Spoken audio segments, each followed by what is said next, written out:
दमनवीर भाजी 2 साल तो लगातार जो एमएलए साहब को बोलना चाहिए सी रेते के खिलाफ, ठीक है जी, या होर इतने गुंडागर्दी वंड वंडांगा लुट्टा खोआ उन्होंने खिलाफ वो बोले ने, ठीक है जी।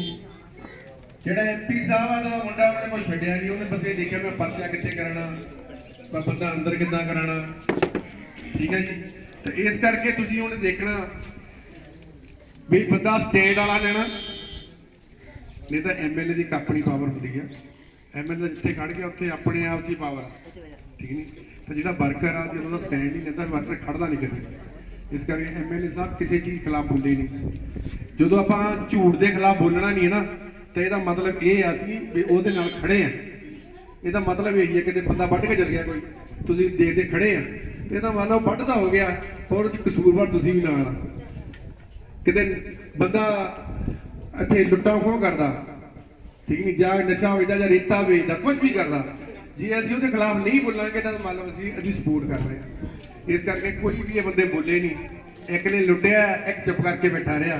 तो मेरी बेनती है भी भाई 2 साल तो ये सारिया चीज़ों के खिलाफ बोले, ठीक नहीं। अपने दुकान तो निकलो, कि सोने वाली दुकान तो निकलो या मनियारे वाली दुकान तो निकलो, तो मिनट जगह थप्पड़ मारना तो दाद मारना, फड़िया बालियां बटूआ जो हथ है खो के ले लॉ एंड ऑर्डर की कमी इन्नी आ भी जी पुलिस आ वो एमपी की सुनती है, वो जिन्हों मर्जी जो काम जिसे मर्जी घर भेज दे, ठीक है, जिसे मर्जी घर मैसेज पर्चा पवा दे, जो मतलब पर्चे वाला ही मरिया पुलिस का, ठीक नहीं। इस करके मेरी बेनती आ भी तुम भी दमनवीर भाजी की सपोर्ट करनी है ना, चोन निशान है टेलीफोन, ठीक नहीं, घट्टो घट नहीं मैं थोड़ा वादा करदा हर गल च तुहाडे नाल खड़नगे, ठीक नहीं।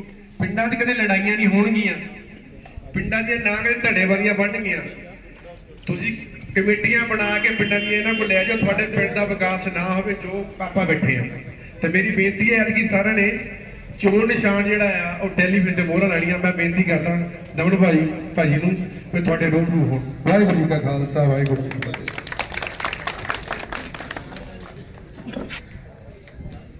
पिंड मंडी दे विच इस बहुत ही विशाल इकट्ठ विच विराजमान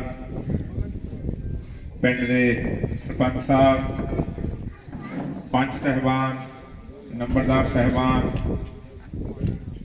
ते बहुत ही सत्कारयोग नगर निवासियों, माताओं, भैनों, प्यारे बच्चों, ते अज सवेर तो ही बड़ी मेहनत नाल कैंपेन दे विच रुझी हुई सारी साडी टीम सब तो पहला फतेह दी सांझ पाउने। वाहिगुरू जी का खालसा वाहिगुरू जी की फतेह।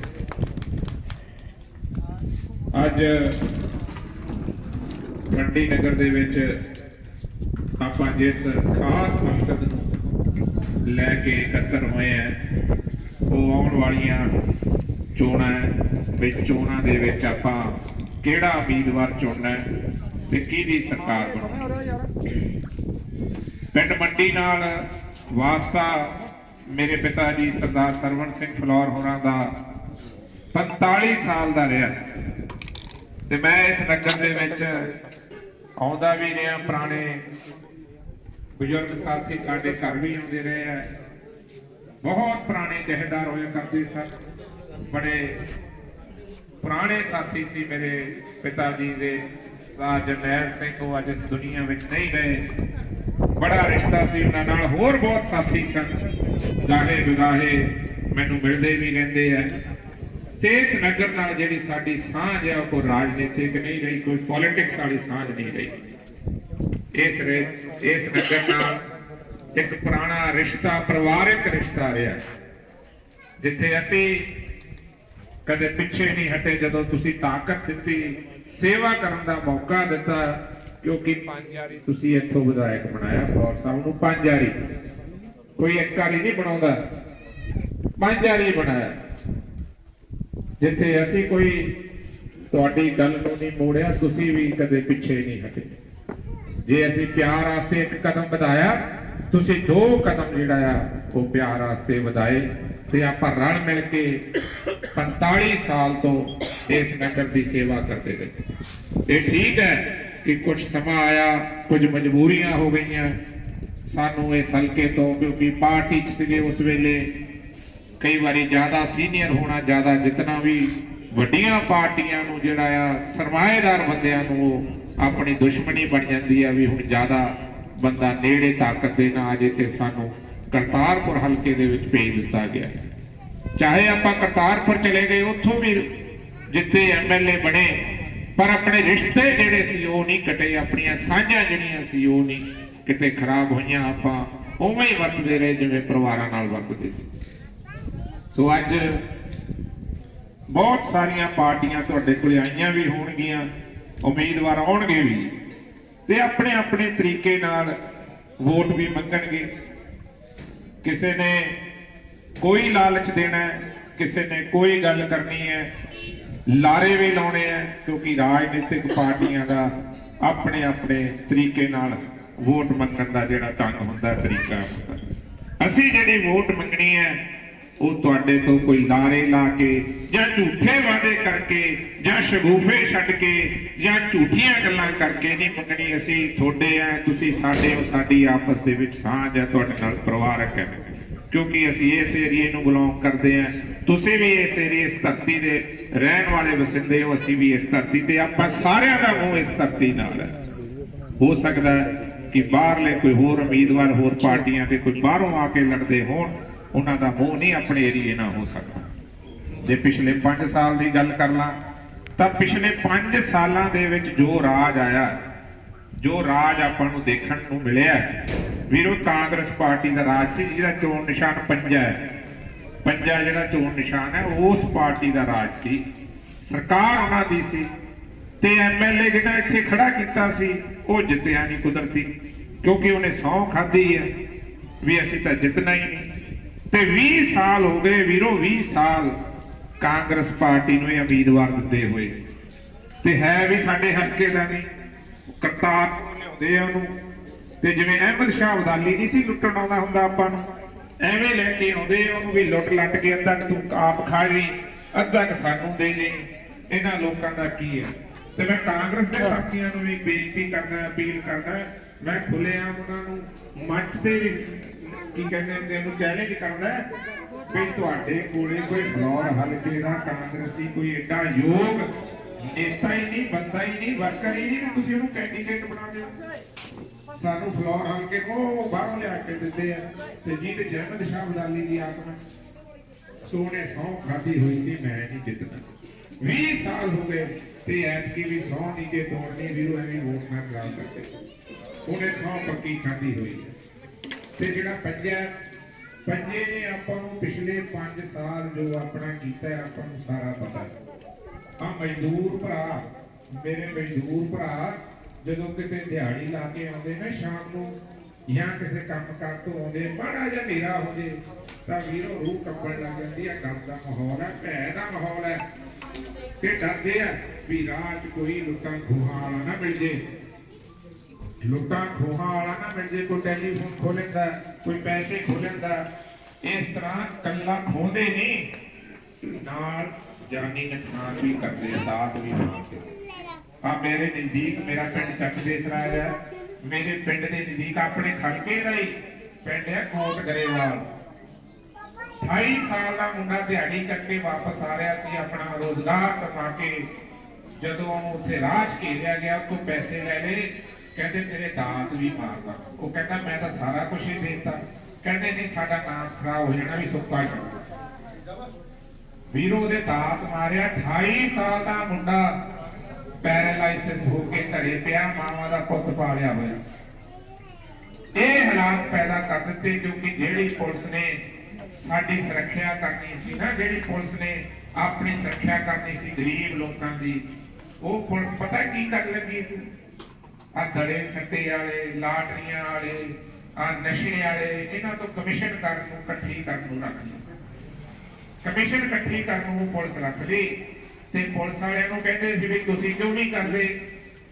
ਤੇ ਕਹਿੰਦੇ ਜੀ ਸਾਨੂੰ ਤਾਂ ਹੁਣ ਮਹੀਨਾ ਲਾਇਆ ਆੜਾ ਐਮਪੀ ਦਾ ਮੁੰਡਾ ਇਹ ਨਹੀਂ ਮਹੀਨਾ ਲਾਇਆ ਜਾਂ ਤਾਂ ਹੁਣ ਪੈਸੇ ਇਕੱਠੇ ਕਰ ਲਈਏ ਜਾਂ ਚੋਰ ਫੜ ਲਈਏ ਤੇ ਪੁਲਿਸ ਨੂੰ ਖੁੱਲੀ ਤਾਕਤ ਦੇਤੀ ਪੁਲਿਸ ਨੇ ਲੋਕਾਂ ਨੂੰ ਲੁੱਟਿਆ ਵੀ ਕੁੱਟਿਆ ਵੀ ਚੋਰਾਂ ਨੇ ਵੀ ਲੁੱਟਿਆ ਕੁੱਟਿਆ ਤੇ ਸਾਡੇ ਹਲਕੇ ਨਾਲ ਗਰੀਬ ਭਰਾਵਾਂ ਨਾਲ ਖੜਨ ਵਾਲਾ ਕੋਈ ਬੰਦਾ ਨਹੀਂ ਰਿਹਾ ਕੋਈ ਵੀ ਬੰਦਾ ਕਿਸੇ ਨੇ ਨਹੀਂ ਆਵਾਜ਼ ਚੱਕੀ ਸਭ ਤੋਂ ਪਹਿਲਾਂ ਵਪਾਰ ਵੀ ਤਾਂ ਚੱਲਦਾ ਸਾਡਾ ਕੋਈ ਕੰਮਕਾਰ ਵੀ ਤਾਂ ਚੱਲਦਾ ਜੇ ਸਾਡੀ ਸਿਕਿਉਰਿਟੀ ਹੋਵੇ ਜੇ ਸਾਡੀ ਸੁਰੱਖਿਆ ਹੋਵੇ ਜੇ ਸਾਨੂੰ ਇਹ ਡਰ ਹੋਵੇ ਵੀ ਬੀਬੀਆਂ ਨੇ ਕਿਤੇ ਵਾਂਢੇ ਜਾਣਾ ਰਿਸ਼ਤੇਦਾਰੀ 'ਚ ਜਾਣਾ ਤਾਂ ਰਸਤੇ ਦੇ ਵਿੱਚ ਬਾਣੀਆਂ ਖੋਲਵੇ ਕੋਈ ਲੁਟੇਰਾ ਫਿਰ ਉਸ ਨੂੰ ਕੋਈ ਸਰਕਾਰ ਅੱਛੀ ਨਹੀਂ ਸਮਝਦੇ ਸਾਡਾ ਜਿਹੜਾ ਨੇਤਾ ਆ ਜਿਹੜਾ ਸਰਪ੍ਰਸਤੀ ਕਰ ਰਿਹਾ ਉਹਦਾ ਹੱਕ ਨਹੀਂ ਵੋਟ ਮੰਗਣ ਦਾ ਇਸ ਵਾਰੀ ਉਹ ਚੋਰ ਹੈ ਦਾ ਮਤਲਬ ਉਹ ਰਲਿਆ ਹੋਇਆ ਦਾ ਮਤਲਬ ਉਹ ਕਿਸ ਮੂੰਹ ਨਾਲ ਸਾਡੇ ਕੋਲ ਵੋਟ ਮੰਗਣ ਆ ਰਿਹਾ 5 ਸਾਲ ਦਾ ਹਿਸਾਬ ਦੇ ਦੇਵੇ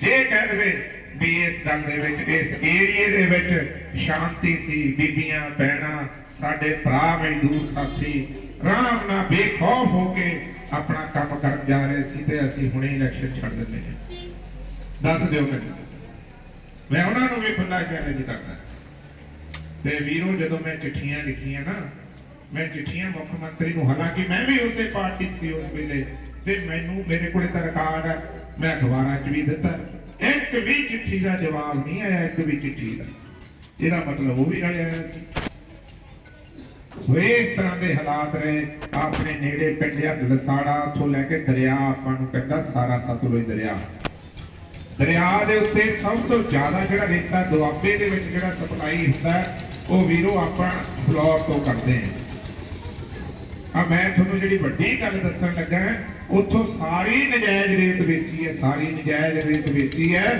ਤੇ ਜਦੋਂ ਉਹਨਾਂ ਪਿੰਡਾਂ 'ਚ ਜਾਈਦਾ ਕਦੇ ਤੇ ਉਹਨਾਂ ਨੂੰ ਪੁੱਛੀਦਾ ਵੀ ਕਿੱਦਾਂ ਜੀ ਤੇ ਲੋਕ ਕਹਿੰਦੇ ਜੀ 2 ਲੱਖ ਰੁਪਈਆ ਰੋਜ਼ ਦਾ ਲੈਂਦਾ ਰੋਜ਼ ਦਾ ਤੇ ਆਪਣੇ ਘਰਾਂ ਦੀ ਬੀਬੀਆਂ ਭੈਣਾਂ ਬੈਠੀਆਂ ਮਜ਼ਦੂਰ ਸਾਥੀ 2 ਲੱਖ ਰੁਪਈਆ ਕਿਸੇ ਸਾਲ ਦੀ ਕਮਾਈ ਨਹੀਂ ਹੋਣੀ ਆਪਣੀ ਤੇ ਰੋਜ਼ ਦਾ ਜੇਬ 'ਚ ਪਾਈ ਜਾਂਦਾ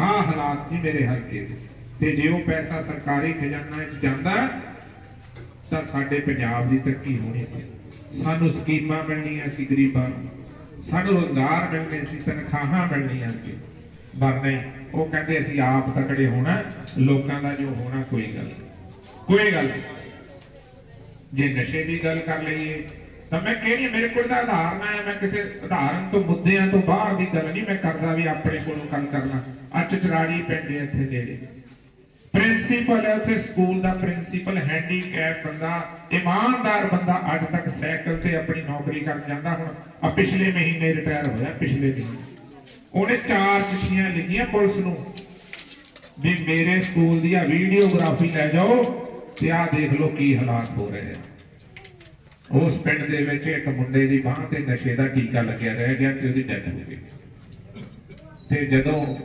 ਮੈਂ ਪੁੱਛਿਆ ਪ੍ਰਿੰਸੀਪਲ ਸਾਹਿਬ ਨੂੰ ਮੈਂ ਕਿਹਾ ਕੀ ਹੋਇਆ ਜੀ ਕਹਿੰਦੇ ਆਹ ਹਾਲਾਤ ਤੇ ਜਦੋਂ ਪੁਲਿਸ ਨੂੰ ਪੁੱਛਣਗੇ ਉਹ ਕਹਿੰਦੇ ਜੀ ਛੱਡੋ ਕੋਈ ਗੱਲ ਨਹੀਂ ਠੀਕ ਹੈ ਸਰ ਕਿਉਂ ਕਿਉਂਕਿ ਉੱਥੇ ਰਲੇ ਹੋਏ ਸੀ ਜਿਹੜਾ ਸਰਪ੍ਰਸਤੀ ਕਰ ਰਿਹਾ ਸੀ ਨਾ ਪੰਜੇ ਵਾਲਾ ਉਹ ਪੰਜਾ ਹੀ ਖਾਈ ਜਾ ਰਿਹਾ ਸੀ ਸਾਰਾ ਕੁਝ ਉਹ ਐਡਾ ਖਤਰਨਾਕ ਪੰਜਾ ਹੋ ਗਿਆ ਸਾਡੀ ਨੌਜਵਾਨੀ ਦੇ ਗਰਦਨ ਨੂੰ ਪੈ ਗਿਆ ਉਹਦਾ ਸਾਹ ਘੁੱਟਦਾ ਉਸ ਪੰਜੇ ਇਹ ਹਾਲਾਤ ਕਰਤੇ ਮੇਰੇ ਫਲੋਰ ਹਲਕੇ ਦੇ ਜਿਹੜਾ ਇੱਕ ਬਹੁਤ ਖੁਸ਼ਹਾਲ ਹਲਕਾ ਹੋਇਆ ਕਰਦਾ ਸੀ ਮੈਂ ਇਸ ਮੁੱਦੇ ਤੇ ਗੱਲ ਕਰਨਾ ਆ ਡਿਵੈਲਪਮੈਂਟ ਦੀਆਂ ਗੱਲਾਂ ਬਹੁਤ ਕਰਦੇ ਸਰਪੰਚ ਸਾਹਿਬ ਬੈਠੇ ਆ ਮੇਰੇ ਨਾਲ ਕਹਿੰਦੇ ਡਿਵੈਲਪਮੈਂਟ ਬੜੀ ਕਰਤੀ ਉਹ ਡਿਵੈਲਪਮੈਂਟ ਕੋਈ ਆਸਾਨ ਆ ਸਾਡੇ ਪੈਸੇ ਆ ਅਸੀਂ ਟੈਕਸ ਦਿੰਦੇ ਆ ਸਰਕਾਰਾਂ ਨੂੰ ਤੇ ਜਿਹੜਾ ਸਰਕਾਰਾਂ ਉਹ ਸਾਡਾ ਡਿਵੈਲਪਮੈਂਟ ਕਰਦੀਆਂ ਤੇ ਇੱਕ ਮੈਂ ਹੋਰ ਗੱਲ ਆਖ ਦਿੰਦਾ ਸਾਰੇ ਪੈਸੇ ਜਿਹੜੇ ਆ ਇਹ ਸੈਂਟਰ ਗਵਰਨਮੈਂਟ ਦੇ ਪੈਸੇ ਸੀ ਵਿੱਤ ਕਮਿਸ਼ਨ ਦੇ ਪੈਸੇ ਸਟੇਟ ਵਾਲਿਆਂ ਨੇ ਤਾਂ ਫਲੋਰ ਨੂੰ ਦਿੱਤਾ ਹੀ ਕੱਖ ਨਹੀਂ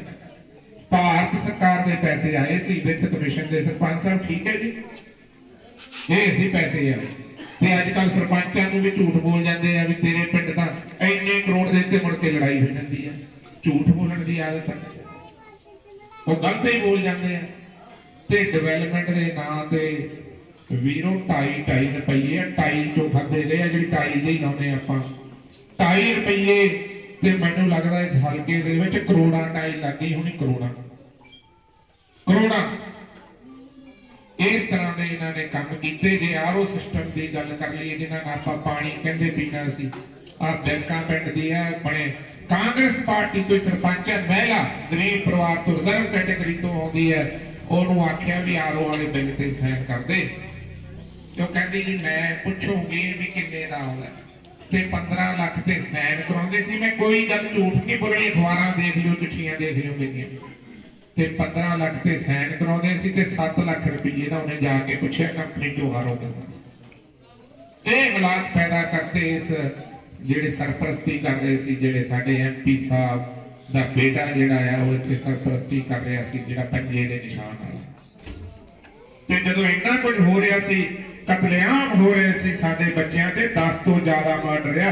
ਹੁਣੇ ਮੈਂ ਰੋਡ ਸ਼ੋਅ ਕਰ ਰਿਹਾ ਸੀ ਦੁਕਾਨ ਤੋਂ ਦੁਕਾਨ ਜਾ ਰਿਹਾ ਸੀ ਤੇ ਮੈਂ ਬੜਾ ਭਾਰੀ ਉਤਸ਼ਾਹ ਸੀ। ਮੈਂ ਉਸ ਬਜ਼ੁਰਗ ਨੂੰ ਮਿਲਿਆ ਜਿਹੜਾ ਸਬਜ਼ੀ ਦੀ ਰੇਹੜੀ ਲਾਈ ਬੈਠਾ ਸੀ। ਉਹਦਾ ਪੁੱਤਰ ਇਹਨਾਂ ਨੇ ਕਤਲ ਕਰਵਾ ਦਿੱਤਾ ਤੇ ਉਹਦੇ ਪੁੱਤਰ ਨੇ ਚਿੱਠੀ ਲਿਖੀ ਸੀ ਉਸ ਵੇਲੇ ਗਰੀਬ ਪਰਿਵਾਰ ਨੇ ਵੀ ਮੈਨੂੰ ਜਿਹੜਾ ਹੈ ਜੀ ਖਤਰਾ ਹੈ ਜਾਣ ਤੋਂ ਤੇ ਇਹਨਾਂ ਨੇ ਪੁਲਿਸ ਤੋਂ ਲਿਖਾ ਕੇ ਭੇਜਿਆ ਸੀਐਮ ਨੂੰ ਵੀ ਉਹ ਤਾਂ ਘਰੇ ਹੀ ਨਹੀਂ ਰਹਿੰਦਾ ਤੇ ਅਗਲੇ ਦਿਨ ਉਹਦਾ ਕਤਲ ਹੋ ਗਿਆ। ਇਹ ਸਾਡੇ ਗਰੀਬਾਂ ਦੀ ਸੁਰੱਖਿਆ ਸੀ ਤੇ ਅੱਜ ਉਹ ਮੈਂ ਜਦੋਂ ਮਿਲਿਆ ਉਹਨੇ ਮੈਨੂੰ ਕੁੱਟ ਕੇ ਜੱਫੀ ਪਾਈ ਵੀ ਤੁਸੀਂ ਸਾਡੀ ਆਵਾਜ਼ ਤਾਂ ਚੱਕੀ। ਤੇ ਜਦੋਂ ਐਸਾ ਮਾਹੌਲ ਹੋ ਰਿਹਾ ਸੀ ਜਿਹਨੂੰ ਆਪਾਂ ਵਿਸ਼ਵਾਸ मैंने बनाया बादल कंपनी का जिहड़ा मुंडा नुमाइंदा सी ना जिन्होंने आप विश्वास करके बनाया सी ते तकड़ी ते मोहरा लातियां सी भी चलो कोई नहीं शायद एक तां चोर है शायद आ बंदा बदल लेके आ जाएगा ते वीरो 5 साल पूरे 5 साल चुप करके बैठा रहा। सरकारी गड्डी मिल गई ते विधान सभा च जाके आराम नाल सुता रहा आराम नाल किसी दी आवाज नहीं चुकी। ठीक है ओपोजिशन होती है ओपोजिशन दे विच एमएलए कोले बहुत वड्डे हक हुंदे है विधान सभा दे विच जाके क्वेश्चन पूछ सकदा सवाल पूछ सकदा है भी मेरे हल्के दे विच अन्याय हो रहा है धक्का हो रहा है मेरे लोगों को सहूलतां नहीं मिल रही सानू शगन स्कीमां नहीं मिल रही साडे कच्चे मकान है सानू सहूलतां नहीं मिल रही।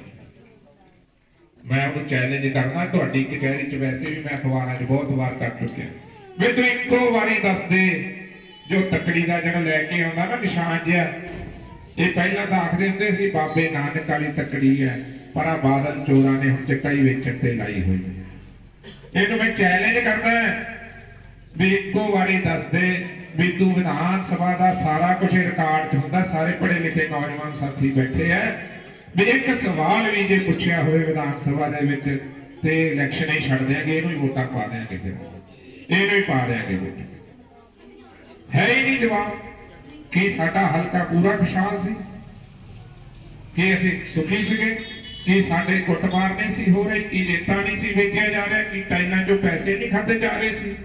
फिर ऐसे गूंगे बोले नूं जिता के की लैणा जिन्हें अपनी आवाज़ ही नहीं चुकनी वीरो तकड़ी ते ना मोहरा ला दो ना इन्हां दी सरकार बननी। लो मैं चैलेंज दे दिंदा जे 20 सीटां तो मेरा एफिडेविट लै लिओ जे 20 सीटां तो ऊपर आ जाने इन्हां दी सरकार नहीं बननी। ये आखिरी इलैक्शन है बादलों की, ये भी तुहानूं मैं दसदी गल ਐਵੇਂ ਇਹਦੇ मगर ਚੱਕੇ ਆਪਾਂ ਚੋਲਾ ਤੁਰੇ ਰਹੀਏ ਕਿਤੇ ਪਹਿਲਾਂ ਵਿਸ਼ਵਾਸ ਕਰਕੇ ਦੇਖ ਲਿਆ ਹੁਣ ਕੋਈ ਲੋੜ ਨਹੀਂ ਨਾ ਆਪਾਂ ਨੂੰ ਕੋਈ ਫਾਇਦਾ ਨਾ ਹੀ ਇਹਨਾਂ ਨੇ ਕੋਈ ਆਪਣਾ ਭਲਾ ਕਰਨਾ। ਤੇ ਤੀਸਰੀ ਹੁਣ ਆਪਣੇ ਪਾਰਟੀ ਜਿਹੜੀ ਆਉਂਦੀ ਹੈ ਅੱਜ ਕੱਲ ਆਮ ਆਦਮੀ ਪਾਰਟੀ ਵੀਰੋ ਦਿੱਲੀ ਨੇ ਆਪਾਂ ਨੂੰ ਕਦੇ ਕੁਝ ਦਿੱਤਾ ਦਿੱਲੀ ਨਾਲ ਤਾਂ ਆਪਣੀ ਸ਼ੁਰੂ ਤੋਂ ਲੜਾਈ ਗਈ ਹੈ ਜਦੋਂ ਦੇ ਆਪਾਂ ਆਪਣੇ ਸਦੀਆਂ ਹੀ ਬੀਤ ਗਈਆਂ ਤੇ ਦਿੱਲੀ ਤੋਂ ਉੱਠ ਕੇ ਕੇਜਰੀਵਾਲ ਸਾਹਿਬ ਸਾਨੂੰ ਕੀ ਦੇ ਦਿੰਦੇ ना कोई साडा उत्थे रिजर्व कैटेगरी का मिनिस्टर दिल्ली च ना सिख भाईचारे जो मिनिस्टर ते गल्लां आके साडियां भलाई दी इत्थे पंजाब च करी जांदे जदों असीं इशूज़ दी गल करदे हां फिर वो गल नहीं सामने आउंदी। इन्हां कोले लिफाफेबाजी है कुछ नहीं है कोई फायदा नहीं जे झाड़ू ते तुसीं किते बटन ना दबा दिओ। सरकार मैं होर तुहानूं दस दियां क्योंकि मैं तां सिद्धियां गल्लां दसणियां मैं कोई झूठ नहीं बोलना। सरकार पंजाब च वैसे तो किसी की नहीं बननी ये भी तय सारे सर्वे देख लियो जे किते बन भी गई ना जी इन्हां दी तां कोई भी सरकार जिहड़ी है पंजाब दा भला नहीं कर सकदी किसी कोले ताकत नहीं। क्योंकि मैं तां सोचदा सी पहलां मैं भाषण दिंदा हुंदा सी 3 लाख रुपये 3 लाख करोड़ का पंजाब दा कर्जा ਪਰ ਮੋਦੀ ਸਾਹਿਬ ਆਏ ਸੀ ਪਿੱਛੇ, ਮੈਂ ਵੀ ਜਾਣ ਦਾ ਮੌਕਾ ਮਿਲਿਆ, ਟੈਰੀ ਵੀ ਉੱਥੇ ਗਿਆ ਸੀ, ਅੱਜ ਕੱਲ ਮੈਨੂੰ ਬੁਲਾਉਂਦਾ ਫੋਟੋ ਦਿਖਾ ਕੇ, ਪਰ ਮੈਂ ਵੀ ਉੱਥੇ ਗਿਆ ਸੀ। ਤੇ 5 ਲੱਖ ਕਰੋੜ ਦਾ ਆਪਣਾ ਕਰਜ਼ਾ ਹੈ, 5 ਲੱਖ ਕਰੋੜ ਦਾ ਪੰਜਾਬ ਦੇ ਸਿਰ ਤੇ 5 ਲੱਖ ਕਰੋੜ ਦੇ ਕਰਜ਼ੇ ਚੋਂ ਕਿਹੜੀ ਸਰਕਾਰ ਹੈ ਜਿਹੜੀ ਸਾਨੂੰ ਕੱਢ ਲੂਗੀ? ਕੋਈ ਨਹੀਂ ਕੱਢ ਸਕਦਾ। ਤੇ ਵੀਰੋ ਇਹ ਸਰਕਾਰਾਂ ਤੇ ਨਹੀਂ ਹੁੰਦਾ ਕਰਜ਼ਾ। ਇੱਕ ਹੋਰ ਤੁਹਾਨੂੰ ਦੱਸ ਦਈਏ ਵੀ ਕਿਤੇ ਸਮਝਦੇ ਹੋ ਆਪਾਂ ਭੋਲੇ ਲੋਕ ਹੈ ਸਰਕਾਰ ਤੇ ਕਰਜ਼ਾ, ਨਾ ਨਾ ਨਾ, ਇਹ ਲੋਕ ਸਰਕਾਰ ਦੀ ਕੋਈ ਜੇਬ ਨਹੀਂ ਹੁੰਦੀ, ਲੋਕਾਂ ਦੀਆਂ ਜੇਬਾਂ ਹੁੰਦੀਆਂ, ਕਿਉਂਕਿ ਟੈਕਸ ਲੋਕਾਂ ਨੇ ਦੇਣੇ ਹੁੰਦੇ ਆ। ਇਹ ਆਪਣੇ ਤੇ ਹੀ ਕਰਜ਼ਾ ਹੈ, ਆਪਣੇ ਤੋਂ ਹੀ ਵਸੂਲ ਹੋਣਾ ਹੈ। ਤੇ ਪੰਜਾਬ ਜਦੋਂ ਸਾਡਾ ਬੱਚਾ ਜੰਮਦਾ ਹੈ ਨਾ ਪੰਜਾਬ ਦੀ ਧਰਤੀ ਤੇ, ਉਹ ਕਰਜ਼ਾਈ ਹੁੰਦਾ, ਪਹਿਲੇ ਜਨਮ ਤੋਂ ਹੀ ਕਰਜ਼ਾਈ। ਐਸਾ ਕਰਜ਼ਾ ਹੈ ਸਾਡੇ ਕੋਲ। ਕਿਉਂ ਨਹੀਂ ਸਾਨੂੰ ਰੋਜ਼ਗਾਰ ਮਿਲ ਰਿਹਾ ਸਾਡੇ ਬੱਚਿਆਂ ਨੂੰ? ਕਿਉਂ ਸਾਡੇ ਕੋਲੇ ਸਹੀ ਹਸਪਤਾਲ ਨਹੀਂ ਹੈਗੇ? ਆ ਮੈਂ ਹੁਣ ਅੱਪਰੇ ਗਿਆ ਸੀ, ਜਿਹੜੀ ਦੁਕਾਨ ਤੇ ਜਾਵਾਂਗੇ ਹਸਪਤਾਲ ਬਣਾ ਦੇ, ਹਸਪਤਾਲ ਬਣਾ ਦੇ। ਕਿੱਥੇ ਗਈਆਂ ਸਾਡੀਆਂ ਮੁੱਢਲੀਆਂ ਸਹੂਲਤਾਂ? ਸਕੂਲ ਨਹੀਂ ਹੈਗੇ ਸਾਡੇ ਬੱਚਿਆਂ ਕੋਲੇ, ਅਸੀਂ ਪ੍ਰਾਈਵੇਟ ਸਕੂਲਾਂ 'ਚ ਪੈਸੇ ਦੇ ਰਹੇ ਹਾਂ। ਕਿਉਂ? ਇਹਦਾ ਹੱਲ ਕੋਈ ਸਰਕਾਰ ਨਹੀਂ ਜੇ ਕਰ ਸਕਦੀ ਜਦੋਂ ਤੱਕ ਸੈਂਟਰ ਦੀ ਸਰਕਾਰ ਸਾਡੀ ਮਦਦ ਨਹੀਂ ਕਰੇਗੀ। ਸੈਂਟਰ ਦੀ ਸਰਕਾਰ, ਕਿਉਂਕਿ ਪੈਸਾ ਉਹਨਾਂ ਕੋਲੇ ਹੁੰਦਾ ਤੇ ਅਸੀਂ ਉਲਟ ਬਣਾ ਕੇ ਬਹਿ ਜਾਂਦੇ ਹਾਂ। ਸੋ ਮੇਰੀ ਬੇਨਤੀ ਹੈ ਵੀ ਜੇ ਪੰਜਾਬ ਦਾ ਕਰਜ਼ੇ ਨੂੰ ਠੱਲ ਪਾਉਣੀ ਹੈ, ਜੇ ਬੱਚਿਆਂ ਨੂੰ ਰੋਜ਼ਗਾਰ ਦੇਣਾ ਹੈ, ਜੇ ਆਪਾਂ ਪੰਜਾਬ ਦੀ ਤਰੱਕੀ ਕਰਨੀ ਹੈ, ਤਾਂ ਉਹ ਸਰਕਾਰ ਬਣਾਈਏ ਜਿਹਦੀ ਸੈਂਟਰ ਨਾਲ ਭਾਈਵਾਲੀ ਹੈ, ਜਿਹਦੀ ਸੈਂਟਰ ਨਾਲ ਭਾਈਵਾਲੀ। ਐਵੇਂ ਆਪਾਂ ਕਈ ਵਾਰੀ ਆ ਹੁਣ ਕਾਂਗਰਸ ਨੇ ਇੱਕ ਹੋਰ ਨਵਾਂ ਛੱਡ ਲਿਆਂਦਾ, ਚੰਨੀ ਲੈ ਆਂਦਾ, 10 ਕਰੋੜੀ ਚੰਨੀ, ਘਰੋਂ ਹੀ 10 ਕਰੋੜ ਮਿਲ ਗਿਆ। ਕਹਿੰਦੇ ਜੀ ਦਲਿਤ ਬਣਾਉਣਾ, ਦਲਿਤ ਬਣਾਉਣਾ। ਮੈਂ ਕਿਹਾ ਗੱਲ ਸੁਣੋ, ਆ ਇੱਥੇ ਮਹਿੰਦਰ ਸਿੰਘ ਕੇਪੀ ਹੈ ਸਾਡੇ ਦੁਆਬੇ ਦਾ ਦਲਿਤ, ਕਾਂਗਰਸ ਦਾ ਬਹੁਤ ਪੁਰਾਣਾ ਸੋਲਜਰ। ਉਹਦੀ ਕੁਰਬਾਨੀ ਕੀ ਹੈ? ਕਾਂਗਰਸ ਪਾਰਟੀ ਪਿੱਛੇ ਉਹਦੇ ਫਾਦਰ ਨੇ, ਉਹਦੇ ਪਿਤਾ ਜੀ ਨੇ ਸ਼ਹਾਦਤ ਦਿੱਤੀ ਹੈ, ਆਪਣੀ ਜਾਨ ਹੀ ਕੁਰਬਾਨ ਕੀਤੀ ਹੈ। ਇਹ ਕੁਰਬਾਨੀ ਹੈ ਕਾਂਗਰਸ ਵਾਸਤੇ ਮਹਿੰਦਰ ਸਿੰਘ ਕੇਪੀ ਪਰਿਵਾਰ ਦੀ। ਤੇ ਉਹਨੂੰ ਟਿਕਟ ਤਾਂ ਚਲੋ ਕੱਟਣੀ ਨਹੀਂ ਕੱਟਣੀ ਇੱਕ ਗੱਲ ਹੁੰਦੀ ਹੈ, ਕੋਈ ਗੱਲ ਨਹੀਂ। ਆਖਰੀ ਟਾਈਮ ਤੱਕ ਉਹਨੂੰ ਜਲੀਲ ਕੀਤਾ, ਆਖਰੀ ਟਾਈਮ ਤੱਕ, ਆਖਰੀ ਟਾਈਮ ਤੱਕ, ਆਖਰੀ ਟਾਈਮ ਤੱਕ ਉਹਨੂੰ ਜਲੀਲ ਕੀਤਾ। ਕਿ ਉਹ ਦਲਿਤ ਨਹੀਂ ਸੀ? ਇਹ ਚੰਨੀ ਜਿਹੜਾ ਇਹ ਵੱਡਾ ਦਲਿਤ ਸੀ, ਉਹ ਤੋਂ ਇਹਦੀ ਕੁਰਬਾਨੀ ਕੋਈ ਵੱਡੀ ਸੀ? ਹਾਂ, ਇਹ ਸੀ ਵੀ 10 ਕਰੋੜ ਰੁਪਈਆ ਜਿਹੜਾ ਫੜਿਆ ਗਿਆ ਉਹ ਹਿੱਸੇਦਾਰੀ ਹੋਰ, ਉਹ ਉੱਪਰ ਇਹਨਾਂ ਦੀ ਹਾਈ ਕਮਾਂਡ ਕੋਲੇ ਜਾਣਾ ਸੀ। ਤੇ ਮੈਨੂੰ ਇਹ ਵੀ ਲੱਗਦਾ ਕਿਤੇ ਆਪਣੇ ਵਾਲਾ ਵੀ ਕਰੋੜ ਰੁਪਈਆ ਉਹਦੇ 'ਚ ਹਿੱਸਾ ਹੋਵੇ, ਕਿਤੇ ਇਹਦਾ ਵੀ ਹੋ ਸਕਦਾ। ਜਿਹੜਾ ਵੀ ਨੇਤਾ ਇਹ ਵੀ ਖਾਣ ਦਾ ਸ਼ੌਕੀਨ ਹੈ, ਉਹ ਵੀ ਨੇਤਾ ਖਾਣ ਦਾ ਸ਼ੌਕੀਨ। ਸੋ ਮੇਰੀ ਬੇਨਤੀ ਹੈ, ਮੈਂ ਸਮਾਂ ਤੁਹਾਡਾ ਜ਼ਿਆਦਾ ਨਹੀਂ ਲੈਣਾ, ਇਹਨਾਂ ਸਾਰੇ ਚੋਰਾਂ ਤੋਂ ਬਚ ਜਿਓ। ਆਪਣੀ ਪਾਰਟੀ ਹੈ ਸ਼੍ਰੋਮਣੀ ਅਕਾਲੀ ਦਲ ਸੰਯੁਕਤ, ਇਹਦਾ ਅਲਾਇੰਸ ਹੈ, ਇਹਦਾ ਸਮਝੌਤਾ ਹੈ ਉਹ ਬੀਜੇਪੀ ਨਾਲ। ਤੇ ਸਮਝੌਤਾ ਉਹ ਨਹੀਂ ਜਿਹੜਾ ਬਾਦਲ ਕਰਦੇ ਹੁੰਦੇ ਸੀ ਵੀ ਪੰਜਾਬ ਵਾਸਤੇ ਕੁਝ ਨਹੀਂ ਮੰਗਣਾ, ਇੱਕੋ ਹੀ ਚੀਜ਼ ਮੰਗਣੀ ਵੀ ਨੂੰਹ ਰਾਣੀ ਨੂੰ ਵਜ਼ੀਰੀ ਦੇ ਦੇ ਉੱਤੇ ਮੁੜ ਕੇ ਘਰੇ ਜਾ ਜਾਣਾ। ਤੇ ਪੰਜਾਬ ਕਹਿਣਾ ਜੀ ਬੜਾ ਹੱਸਦਾ ਵਸਦਾ ਖੇਡਦਾ ਆ, ਪੰਜਾਬ ਨੂੰ ਕੋਈ ਲੋੜ ਨਹੀਂ। ਉਹ ਸਮਝੌਤਾ ਨਹੀਂ। ਸਾਡਾ ਸਮਝੌਤਾ ਹੈ ਕਿਸਾਨੀ ਦੇ ਕਰਜ਼ੇ ਮਾਫ ਕਰਾਉਣ ਦਾ, ਸਾਡਾ ਸਮਝੌਤਾ ਹੈ ਅੱਛੇ ਸਕੂਲ ਦੇਣ ਦਾ, ਸਾਡਾ ਸਮਝੌਤਾ ਹੈ ਗਰੀਬਾਂ ਨੂੰ ਸਕੀਮਾਂ ਦੇਣ ਦਾ, ਸਾਡਾ ਸਮਝੌਤਾ ਹੈ ਹਸਪਤਾਲ ਦੇਣ ਦਾ, ਸਾਡਾ ਸਮਝੌਤਾ ਹੈ ਪੰਜਾਬ ਨੂੰ ਖੁਸ਼ਹਾਲ ਬਣਾਉਣ ਦਾ, ਸਾਡਾ ਸਮਝੌਤਾ ਹੈ ਪੰਜਾਬ ਨੂੰ ਗੋਲਡਨ ਸਟੇਟ ਬਣਾਉਣ ਦਾ। ਤੇ ਜਿਹੜਾ ਝੂਠਾ ਜਿਹਾ ਪਾਉਂਦੇ ਹੁੰਦੇ ਸੀ ਨਾ ਘਰ ਘਰ ਰੋਜ਼ਗਾਰ, ਉਹ ਨਹੀਂ। ਅਸੀਂ ਨੌਕਰੀਆਂ ਅਸੀਂ ਦੇਣੀਆਂ ਕਿਉਂਕਿ ਸਾਡੇ ਕੋਲੇ ਪੈਸੇ ਹੋਣਗੇ ਤਾਂ ਅਸੀਂ ਤਨਖਾਹਾਂ ਦੇ ਸਕਦੇ ਹਾਂ। ਇਹ ਸਾਡਾ ਸਮਝੌਤਾ ਹੈ, ਪੰਜਾਬ ਦੇ ਹਿੱਤਾਂ ਵਾਸਤੇ ਸਮਝੌਤਾ ਹੈ, ਪੰਜਾਬ ਦੇ ਪਾਣੀਆਂ ਵਾਸਤੇ ਸਮਝੌਤਾ ਹੈ। ਤੇ ਇਸ ਸਮਝੌਤੇ ਦਾ ਜਿਹੜਾ ਚੋਣ ਨਿਸ਼ਾਨ ਹੈ ਉਹ ਟੈਲੀਫੋਨ ਹੈ।